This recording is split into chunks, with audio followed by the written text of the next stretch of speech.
room भने कति room रुँदा रुँदा 15 दिन त कटायो 1 महिना भयो नि आएको रुम भने कति रुम 15 दिन त रुँदै कट्यो त्यसपछि चाहिँ अलिकता बानी हुँदै गयो त्यति रोएन यादहरू धेरै आउने क्या अनि घरहरूको आफन्तहरूको धेरै याद आउने डुलिरहेको बानी नेपालमा फ्री चालले अब यहाँ यस्तो छ धेरै याद आउने नि बेसरी म रुन्थेँ खानेकुरा देखेर कसरी एडजस्ट गर्ने होला कसरी बानी पार्ने होला भनेर है यति धेरै गाह्रो हुन्थ्यो अनि बिस्तारै हुँदै गएपछि खानेकुराहरू पनि बानी पर्यो यहाँको खानेकुराहरू अहिले भन्ने हो भने अलिअलि त्यति पर्फेक्ट त होइन कि ठिकै बानी पर्दै गएको छ अब जे पनि उसिनेको मात्रै खाने हो नि त त्यस्तो के भन्छ अरे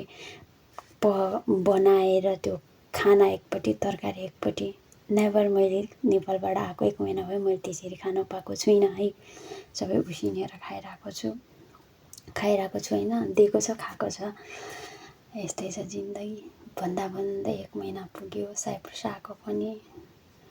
यसरी नि त बित्छ होला नि कहिले रुन्थे है आकाशतिर हेरेर बादल मरेको तैँले त देख्छस् नि अरूले नदेखे नि भन्थे यति धेरै रुन्थे है अनि मेरो फेरि यस्तो छ कि आँखामा आँसु कहिले पनि म लुकाउन सक्दिनँ क्या मेरो आँखाबाट आँसु रोयो कि आँसु झरिहाल्ने मेरो मान्छेले आँखामा आँसु बिलाउँछ नि आँखामै हुन्छ नि त्यो थोरै रुँदाखेरि इमोसनल मेरो हुँदैन क्या बरर आँसु झरिहाल्छ क्या म कन्ट्रोल गर्न सक्दिनँ त्यस्तो खालको थियो है यति धेरै रुन्थ्यो अहिले पनि नरुने होइन रुन्छ भाषाहरू नबुझ्दाखेरि म कस्तो ठाउँमा आएछु भनेर रुन्छु